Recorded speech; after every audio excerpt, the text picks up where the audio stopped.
নমস্কার, রাধে রাধে। আমাদের চ্যানেলের সঙ্গে যারা জড়িত রয়েছেন এবং আমার সম্মুখ যারা রয়েছেন তাদের সবাইকে আমার নমস্কার। চলুন আজকে সে কৃষ্ণ কথা আবার আর একটু আমরা স্মরণ করি, শ্রবণ করি। তাহলে দেখুন, সে আমাদের শ্রী ভগবান কৃষ্ণকে গোপিনী, যারা গোপ গোপিনী ছিলেন তারা সে কামনা করে পেয়ে গেলেন। কি করে পেয়ে গেলেন? কামনা করে। এবং সেই কংস ভয় করে পেয়ে গেলেন। কি করে? সে ভয় করে পেয়ে গেলেন। তাহলে দেখুন, সে আমাদের সেই গোপিনী কামনা কি করেছে ভাই? সে গোপিনী কামনা করেছে ওরা যাতে সে শ্রীকৃষ্ণের সম্মুখ প্রত্যেক দিন যেতে পারে, সারাক্ষণ যাতে সেই কৃষ্ণ কথা শ্রবণ করতে পারে, সারাক্ষণ যাতে সেই কৃষ্ণর আশীর্বাদ নিতে পারে। তো সেই কামনা করেছিলেন গোপিনী।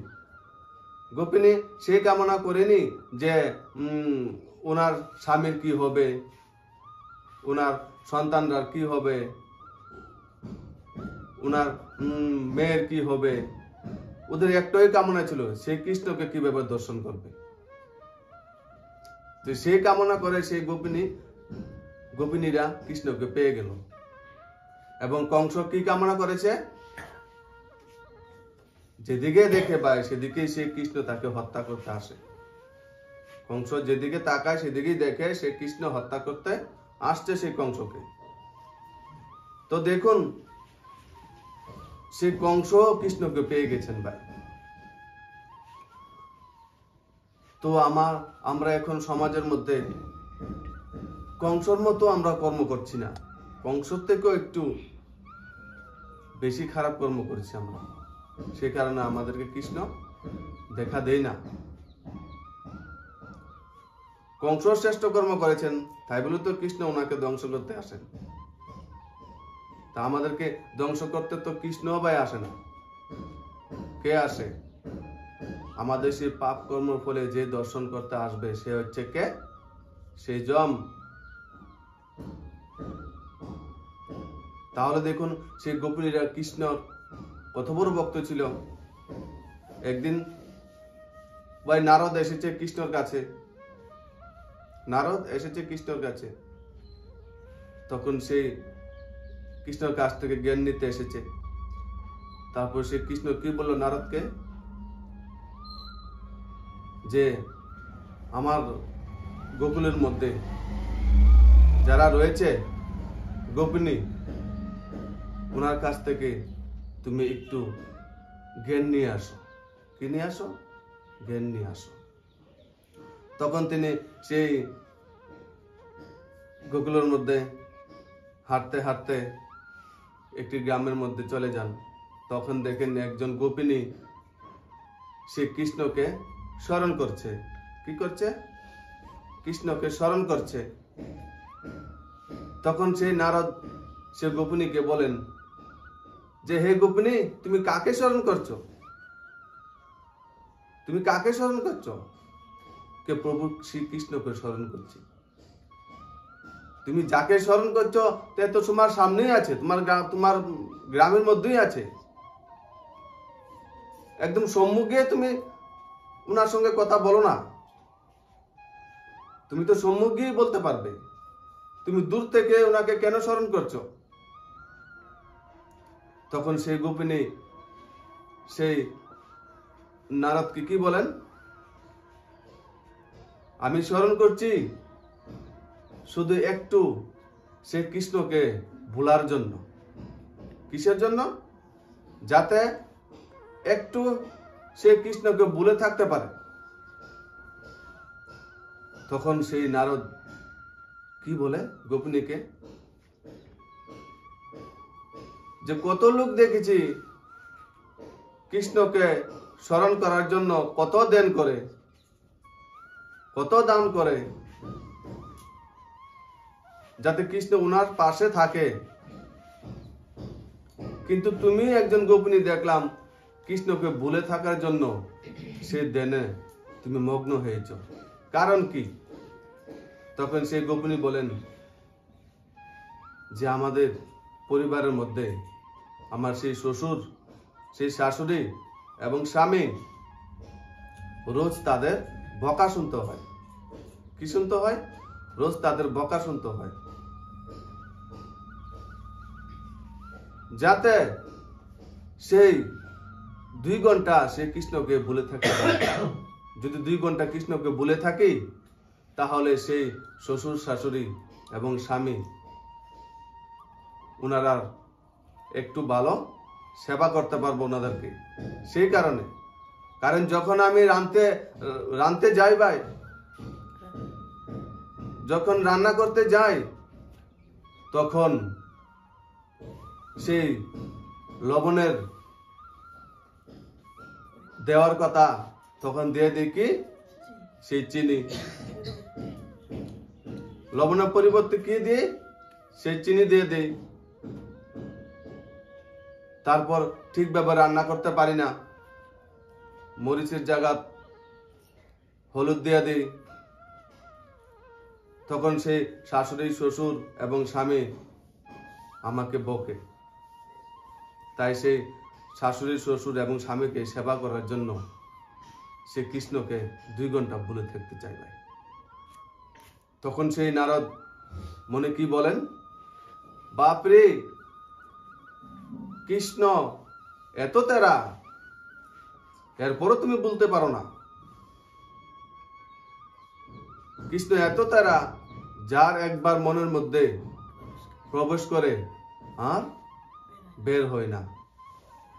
যার একবার মনের মধ্যে প্রবেশ করে আর বের হয় না, আর যার মনের মধ্যে প্রবেশ করে না, সে কখনো প্রবেশ করাতে পারে না। তো দেখুন, সেই নারদ মুনি আমাদের সেই গোপিনীর থেকে কি শিক্ষা নিয়েছেন। তো চলুন আমরাও সেই কৃষ্ণকে শ্রবণ করব। যেদিকে তাকাই সেদিকেই যাতে আমরা সেই কৃষ্ণকে দেখি ভাই। সে গোপিনীরা সেই রান্নাঘরের মধ্যে যে বস্তুর দিকে তাকাতো, সেই বস্তুর মধ্যেই সে প্রভু শ্রীকৃষ্ণকে দেখত। এবং দেখে উনার কথা ভাবতে ভাবতে রান্না ভালোভাবে করতে পারে না। তো সেই গোপিনী কৃষ্ণকে কিভাবে পেয়ে গেল? সে কামনা করে পেয়ে গেল। কার কামনা করেছে? সেই রান্নাঘরের মধ্যে সেই যে সুস্বাদু খাবার, সেই কামনা করেনি। কি কামনা করেছে? সে কৃষ্ণের কামনা করেছে। তারপর একদিন তো ভাই এক গোপিনী কি করেছে? রাত্র 2টা বাজে সে শ্রীকৃষ্ণ কি করেছে? বাঁশি সুর কোকিলের মধ্যে দিয়ে ফেলেছে। তখন সে এক গোপিনী কি করছে ভাই? সেই পরিবারের মধ্যে সেই গোয়ালের ঘরের মধ্যে কি করছে? সেই গোমাতার দুধ দোয়াচ্ছে। তখন সেই কৃষ্ণের বাঁশির সুর শুনে কি করেছে? রাত্র 2টা বাজে ভাই, দুধটাকে ফেলে দিয়ে তারপর চলে গিয়েছে সে কৃষ্ণের সম্মুখ বাঁশির সুর শুনতে। তারপর উনি তো ত্রিকালদর্শী, সব তো দেখতে পান দিব্য চোখ দিয়ে। তখন সেই গোপিনীকে জিজ্ঞাসা করেন, হে গোপিনী, তুমি কেন সেই মুরলি শুনতে এসেছ? তোমার সেই দুধের বালতিটাকে ফেলে দিয়ে। তখন সেই গোপিনী কৃষ্ণকে কি বলেন? তখন বলেন যে, হে প্রভু, আপনার সঙ্গ তো পুরা 24 ঘন্টা পরমাত্মা আপনাকে কৃপা করেছে। কি করেছে? পুরা 24 ঘন্টা পরমাত্মা আপনাকে কৃপা করেছে। কিন্তু আমরা তো সেই 1 টাইম বা 2 টাইম শুধু আপনার সঙ্গে মিলতে আসি ভাই, পরমাত্মার সঙ্গে মিলতে আসি। তো তো সে এক টাইম দুই টাইম মিলতে আসি, সেই টাইমের মধ্যে যদি আমরা মিলতে এসে যদি সেই দুধের কথা যদি চিন্তা করি, তাহলে পরমাত্মার কথা আমরা কিভাবে চিন্তা করব? তাহলে কৃষ্ণ কথা আমরা কিভাবে শ্রবণ করব?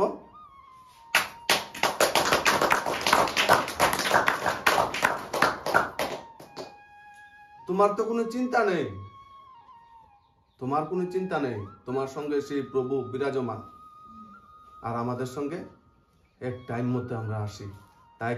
তাই সেই জন্য যাতে আমার সেই দুধের চিন্তা আমার মনের মধ্যে না আসে, তাই দুধটিকে মাটিতে ফেলে চলে আসে ভাই, সে তোমার সঙ্গে প্রভু কথা শ্রবণ করতে। তো দেখুন, সে গোপিনীরা মনের মধ্যে শ্রীকৃষ্ণর জন্য কি ভাব রয়েছে, একদম প্রেমের ভাব ভাই। না কোনো মনের মধ্যে হিংসা আছে, না কোনো মনের মধ্যে নিন্দা আছে। সে প্রভু শ্রীকৃষ্ণকে মন থেকে সে গোপিনীরা ভালোবাসত। সেই জন্য তো শ্রীকৃষ্ণ বলেন ভাই যে উনি কোনো দিন সেই গোপিনীর আর কোনো দিন উনি ঋণ দিতে পারবে না, উনি কোনোদিন সেই গোপিনীর ঋণ শোধ করতে পারবে না ভাই। তাই দেখুন সেই গোপিনীরা শ্রীকৃষ্ণকে কিভাবে পেয়েছে। সেই জন্য তো আজকে শ্রীকৃষ্ণর কথার মধ্যে সেই 16,108 গোপিনীর সেই গায়ন পূজন রয়েছে। কংসর কোনো গায়ন পূজন নেই ভাই। কংস কি করেছে? তার রাজ্যের মধ্যে সে প্রজাদেরকে অত্যাচার করেছে। সে প্রজাদেরকে কি করেছে? অত্যাচার করেছে ভাই। তাই কংসকে উনি কি রূপে দর্শন দিয়েছে? ক্রোধিত রূপে। কি রূপে? ক্রোধিত রূপে দর্শন দিয়েছে ভাই। তো যারা যারা কংসর মতন কর্ম করবেন, যারা যারা রাবণের মতো কর্ম করবেন, যারা যারা হিরণ্যাক্ষের মতন কর্ম করবেন, তাদেরকে ভগবান কি রূপে দর্শন দেবে? সে ক্রোধিত রূপে। এবং সে যে বা হোক না কেন, যারা যারা সেই সুপর্ণাকার মতন কর্ম করবে, তাদেরকে তো সেই ভগবান তো নাক কাটবেই ভাই। দেখুন না, বলে না আমাদের গীতার মধ্যে কি বলা রয়েছে ভাই, যে মাতা সবচেয়ে বড় গুরু, পিতা সবচেয়ে থেকে বড় গুরু, মাতা পিতা সব থেকে বড় গুরু। কিন্তু সে আমাদের গীতার মধ্যে লেখা রয়েছে যে মাতা পিতা হয়েছে সবচেয়ে থেকে বড় শত্রু ভাই। যদি মাতা যদি সে কৈকির মতন কর্ম করে, তাহলে সে ভরতর মতো আত্মা যদি হয়ে থাকে, তাহলে সেই মাকে কি করবে? ত্যাগ করবে।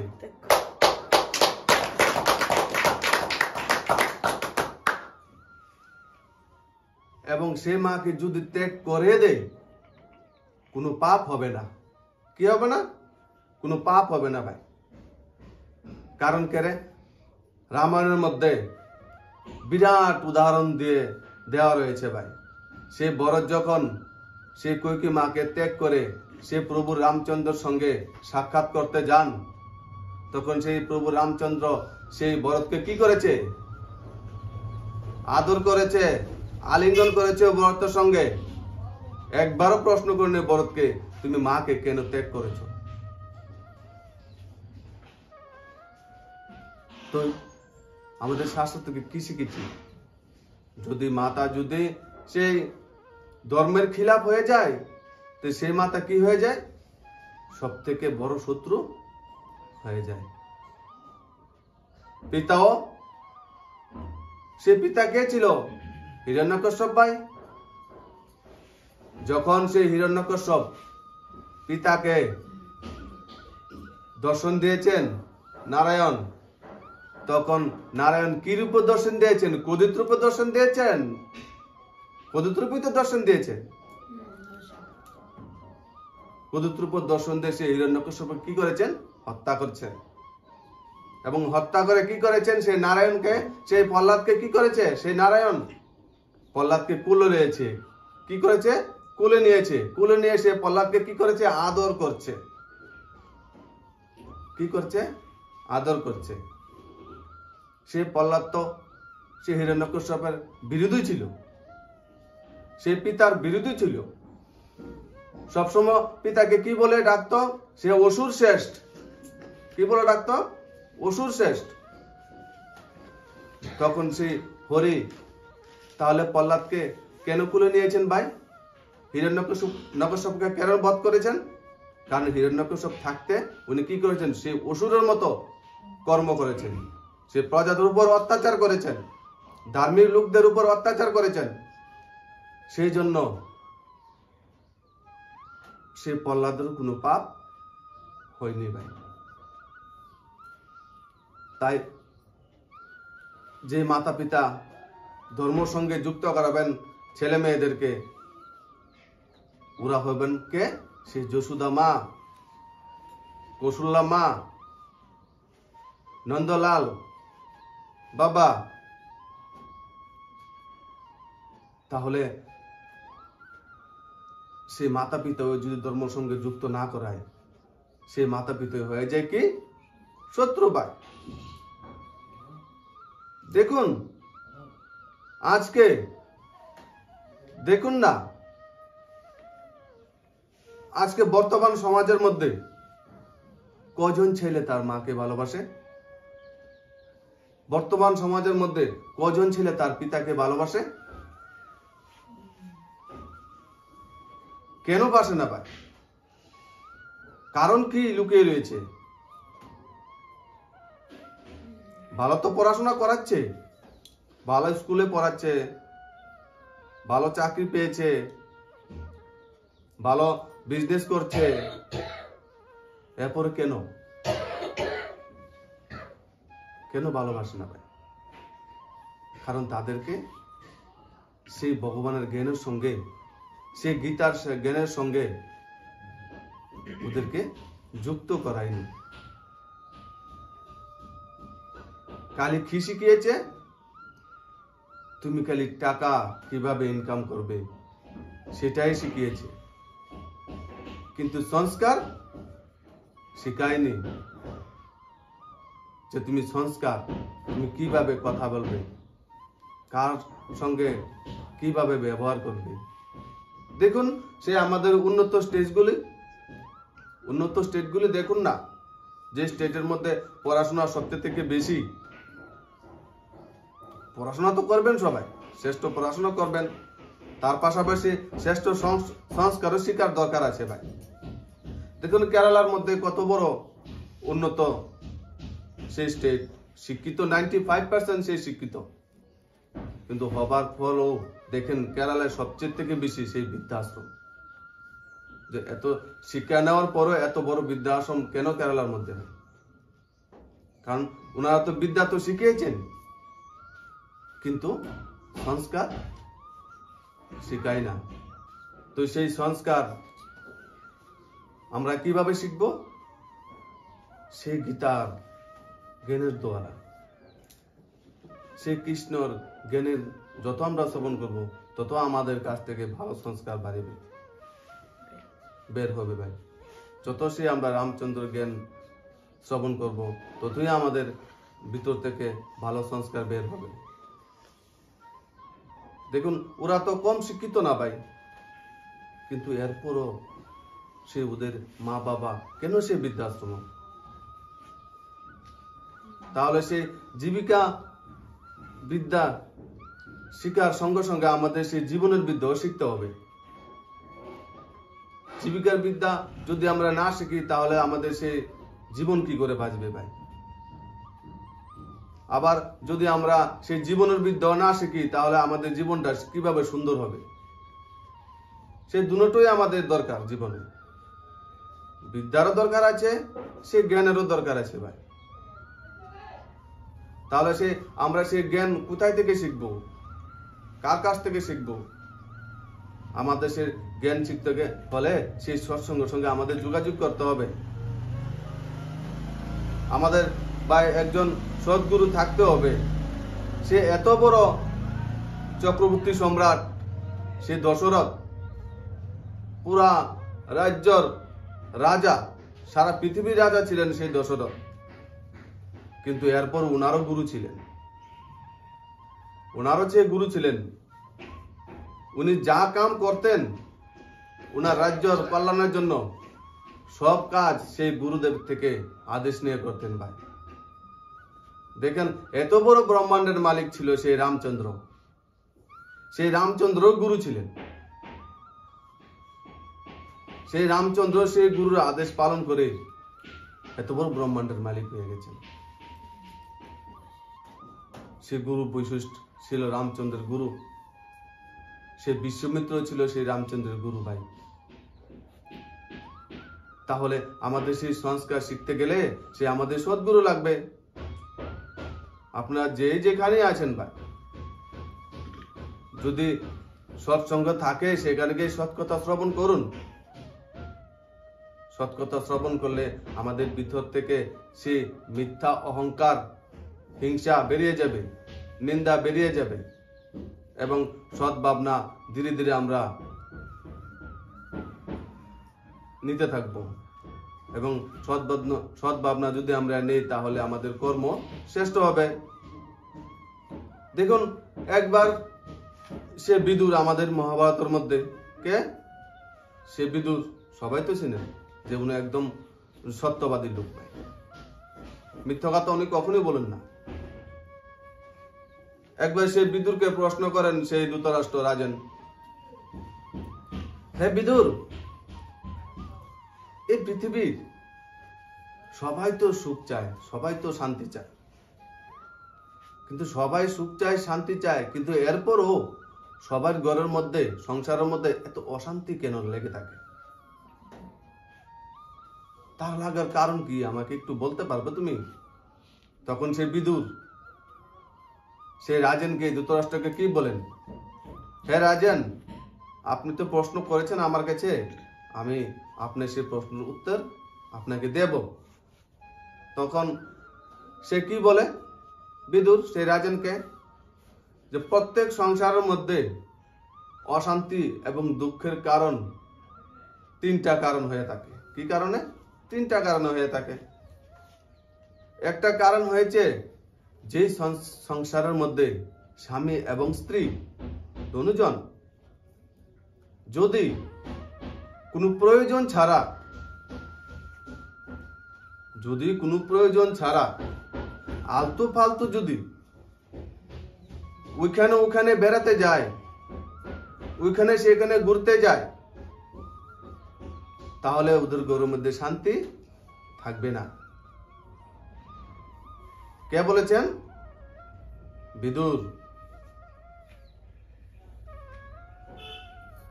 খুব প্রয়োজনে, আবার সেটাও বলেছে যার বিশেষ দরকার, প্রয়োজন, সে প্রয়োজনে দুজন স্বামী এবং স্ত্রী দুজন বের হতে পারবে, আলতু ফালতু পাবে না। যদি আলতু ফালতু ভাবে ওদিকে বেড়া ঘুরে, তাহলে ওই ঘরের মধ্যে কোনো দিন শান্তি এবং সুখ থাকবে না। তারপরে 2 নাম্বার কি বলেছে, যে ঘরের মধ্যে স্বামী এবং স্ত্রী যদি কোনো পাপী লোকদের সঙ্গে বন্ধুত্ব রাখে, কি রাখে? যদি কোনো পাপী লোকদের সঙ্গে বন্ধুত্ব রাখে, যদি কোনো পাপী লোকের সঙ্গে প্রেম রাখে, তাহলে সেই ঘরের মধ্যে কোনোদিন শান্তি আসবে না, সেই ঘরের মধ্যে কোনোদিন ভাই সুখ আসবে না। দেখুন, আমাদের রামায়ণের মধ্যে কত বড় উদাহরণ রয়েছে যে পাপী লোকদের সঙ্গে যে দেয়, পাপী লোক তো পরে বিনাশ হয়, আগে সঙ্গে যে দেয় তার বিনাশ হয়। এবং যে রামচন্দ্র আত্মার লগে যে সঙ্গ দেয়, সে কি হয়ে যায়? রাজা। সেই লঙ্কার মধ্যে সে বিভীষণ কি করেছে? কার সঙ্গে দিয়েছেন? সে রামের সঙ্গে। তখন রামের সঙ্গে সে বিভীষণ দেওয়ার ফলে সে বিভীষণ কি হয়ে গেল? লঙ্কার রাজা হয়ে গেল। আর রাবণের সঙ্গে কে দিয়েছে? সে কুম্ভগণ মেঘনাদ দিয়েছে। তো রাবণের সঙ্গে দেওয়ার ফলে আগে কে মারা গিয়েছেন? কুম্ভগণ আর মেঘনাদ, এবং পরে সেই মহাপাপী রাবণ মৃত্যু হয়েছে। তো আমরা যদি পাপী লোকদের সঙ্গে দেই, আমরা যদি বন্ধুত্ব পাপী লোকদের সঙ্গে থাকে, আমরা যদি প্রেম যদি পাপী লোকের ভাবনা থাকে, তাহলে আমাদের ঘরের মধ্যে কোনোদিন সুখ শান্তি আসবে না। সেটা আমাদের কথা না ভাই, সেটা আমাদের যে মহান শাস্ত্র যে গীতা, সে গীতার কথা। তারপর 3 নাম্বার বলে দিয়েছেন যে হে রাজন, 3 নাম্বার প্রশ্ন উত্তরটা আপনি জেনে নেন, যে স্বামী স্ত্রী বিবাহের পরে স্ত্রী যদি স্বামীকে ছাড়া অন্য কেউর মন যদি চিন্তন ভাবনা করে, অন্য কারোর নিয়ে তার মন যদি একাগ্র না থাকে, এবং স্বামীও স্ত্রী ছাড়া যদি অন্য কোনো স্ত্রীর মনন চিন্তন করে, এবং অন্য কোনো মন যদি একাগ্র না থাকে, সেই মন যদি ঈশ্বরের কাছে সমর্পণ না থাকে, স্বামী স্ত্রী দুজনের মন যদি অন্য কারোর চিন্তা থাকে, তাহলে সেই ঘরের মধ্যে কোনোদিন শান্তি বা আসবে না।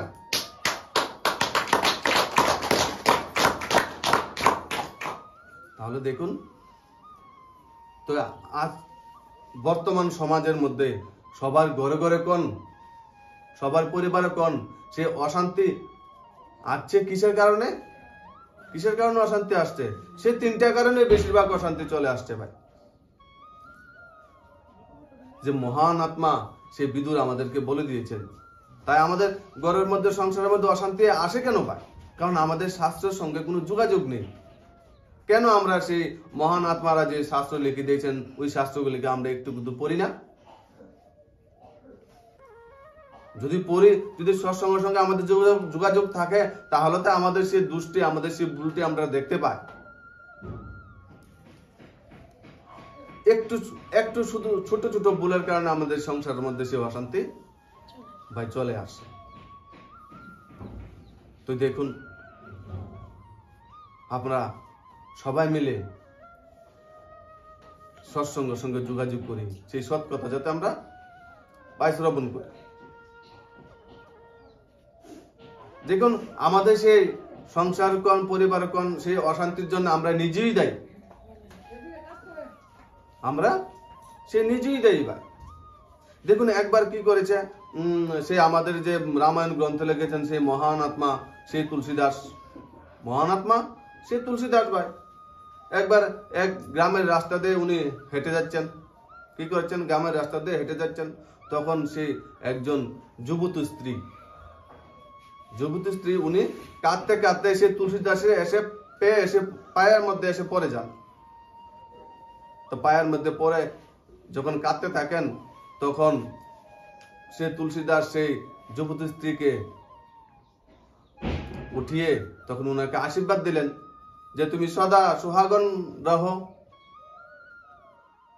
কি রহো? মানে সদা সুহাগন রেহো ভাই, মানে সবসময় তুমি সুখী থাকো তোমার স্বামীকে নিয়ে। তখন সেই যুবতী স্ত্রী কি বললো তুলসীদাসকে, যে আমার স্বামী তো কিছুক্ষণ আগে মারা গিয়েছে। কি হয়েছে? আমার স্বামী কিছুক্ষণ আগে মারা গিয়েছে। চাই আমি দুঃখে আপনার কাছে ছুটে আসছি, তখন আপনাকে আমি রাস্তার দিকে, তখন আপনার পায়ের মধ্যে আমি পড়ে গিয়েছি। এখন আমি কি করব? আমার স্বামী তো মারা গেছে, আপনি তো আমাকে আশীর্বাদ দিয়েছেন যে সদা সোহাগন থাকার জন্য, কিন্তু আমার স্বামী তো মৃত্যু হয়ে গেছে। তখন সেই মহান তুলসীদাস কি করেন? তখন সেই মৃত্যু লোকটার সামনে গিয়ে সেরে তখন সে রামের কাছে প্রার্থনা করেন। কার কাছে প্রার্থনা করেন? সেই রামের কাছে প্রার্থনা করেন, সেই হনুমানের কাছে প্রার্থনা করেন। তুলসীদাস গুরু কে ছিল? সে হনুমান ছিল। তখন সে পুনরায় জীবিত হয়ে যায়। কি হয়ে যায়? পুনরায় জীবিত হয়ে যায়। উনার সেই মহান কথা, উনার যে রামের প্রতি যে এত শ্রদ্ধা, এত ভক্তি, তাই ওনার প্রতি রাম কি করেন, কৃপা করেন। কৃপা করে ওনার যে মুখের যে বাক্য বলেন সে বাক্য সে রামচন্দ্র রেখেছেন, সে ভগবান হনুমান রেখেছেন।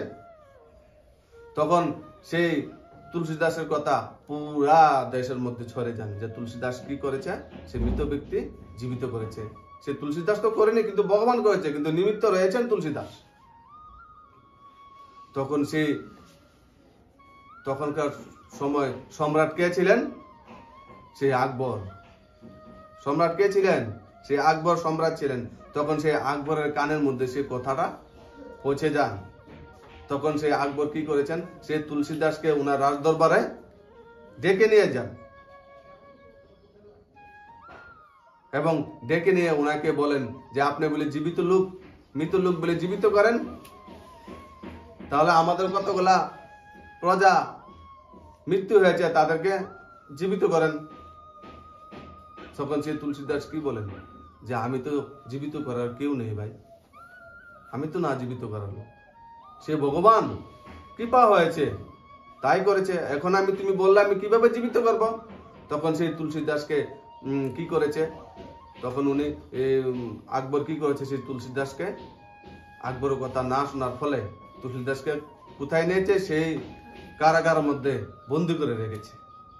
কি করে রেখেছে, সেই কারাগারের মধ্যে বন্দি করে রেখেছে। তখন উনি সেই কারাগারের মধ্যে থেকে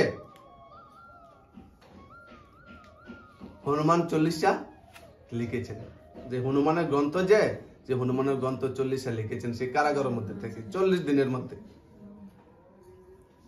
তখন সেই হনুমানের গ্রন্থ লিখতে লিখতে যে হনুমানের প্রতি প্রেম হয়ে গেছেন, তখন 40 দিন পর যত বান্দর সেনা আছে, যত বান্দর আছে সব সে আকবরের রাজ্যের মধ্যে সব প্রজাদেরকে, সব যতজন ছিল সেনা তাদেরকে আক্রমণ করেছে। কি করেছে, আক্রমণ করেছে ভাই। সে বান্দরের সঙ্গে কি কেউ পারবে? বান্দর তো এক লাফ দিয়ে দূরে চলে যায়, আবার লাফ দিয়ে দূরে চলে যায়। তোদের কাছে যতই তেলোয়ার থাকুক, তেলোয়ার দেখি বান্দর সঙ্গে যুদ্ধ করতে পারবে? পারবে না। তখন সেই বান্দরের আক্রমণের ফলে উনার রাজদরবার থেকে সব সৈন্য, সব প্রজা কি করে পালিয়ে যায়। তখন সেই আকবরকে সেফটি দেওয়ার জন্য একদম এক গুহার মধ্যে নিয়ে যান ভাই, যাতে কোনো বান্দর প্রবেশ না করতে পারেন ভাই। তখন সে আকবরের যে মুসলমানরা তো গুরু থাকেন না, তো মুসলমানের গুরু আকবরকে জিজ্ঞাসা করলেন যে আকবর, তোমার এ দিয়ে এমন কোনো পাপ হয়েছে, কোনো পাপ তুমি কর্ম করেছো? আকবরের শ্রেষ্ঠ রাজা ছিলেন ভাই। তখন সে আকবর বলেন এমন তো কোনো পাপ আমি করিনি। তখন এরপরও আবার আকবরকে জিজ্ঞেস করুন, দেখুন তবু চিন্তা করে আপনি যে আপনার দ্বারা কোনো পাপ হয়েছে কিনা। তখন হঠাৎ করে মনে হলো, হ্যাঁ আমি তো একজন সন্তকে সাজা দিয়েছি, কারাগারের মধ্যে আমার একজন সন্ত আছে। তো তখন সেই মোল্লা বলেন যে এক কাম করুন, উনাকে তাড়াতাড়ি প্রণাম জানিয়ে ছেড়ে দেন, তা না হলে আপনার রাজ্য ধ্বংস হয়ে যাবে, আপনি সেখানে পাপটা করেছেন। একজন সত্যিকারী সন্তকে আপনি সাজা দিয়েছেন, তাই উনার মান রাখার জন্য প্রভু পাঠিয়েছেন আপনাকে ধ্বংস করার জন্য, তাই ওনার কাছে আপনি ক্ষমা চেয়ে নেন। তখন সে আকবর সেই তুলসীদাসের সঙ্গে গিয়ে দেখা করে সেই তুলসীদাসকে প্রণাম জানিয়ে তারপর তুলসীদাসকে মুক্তি করেছেন। তো দেখুন, যদি কোনো সচ্চা সন্তরে যদি আমরা মনের মধ্যে আঘাত দেই, তাহলে সে প্রভু আমাদেরকে রক্ষা করবে না। উনি কিছু করবেন না, কিন্তু প্রভু রক্ষা করবেন না ভাই। এত বড় সম্রাট কিছুই তো করতে পারি না ভাই। তাহলে আমরা কি করব? সচ্চা সন্তকে সঙ্গ দেব, উনার বিরোধ আমরা করব না। যদি উনার বিরোধ করি তাহলে উনি তো কিছু করবেন না, কিন্তু ভগবান তো দেখছে ভাই। কে কি বলছে ঘরের মধ্যে সচ্চা সন্তের বিরুদ্ধে, কে দেখছে? সে ভগবান দেখছে। ভগবানের কাছ থেকে কেউ বাঁচতে পারবে না ভাই। তাই সচ্চা সন্তর সম্বন্ধে, সচ্চা ভক্তের যারা যারা আছে তারা বিরুদ্ধ যাতে ঘরের মধ্যে কেউ না করে ভাই। যে ঘরের মধ্যে স্বেচ্ছাসন্তর ভক্তর বিরোধ করবে সেই ঘরের মধ্যে কোনোদিন শান্তি আসবে না, কোনোদিন সুখ আসবে না, কোনোদিন আনন্দ আসবে না। তাহলে আমরা কি করব? সে ভক্তর, সেই সন্তর মনের মধ্যে যাতে কোনোদিন দুঃখ না দেয় ভাই, যাতে কোনোদিন কষ্ট না দেয়। দেখুন আমাদের সেই নারায়ণ, উনি ভক্তর কষ্ট সহ্য করতে পারে না। উনি কি বলেন? আমার ভক্তর মনের মধ্যে যে আঘাত দেই তা কথা আমি এই জন্মে দর্শন দেই না, এবং 7 জন্ম জন্মান্তর পর্যন্ত তার আমি মুখ দর্শন করি না, এবং জন্মান্তর পর্যন্ত তাকে আমি ফিরেও তাকাই না। তাহলে আমরা কি করব? স্বেচ্ছা ভক্তদের মনের মধ্যে যাতে কখনো দুঃখ আমরা না দেই ভাই।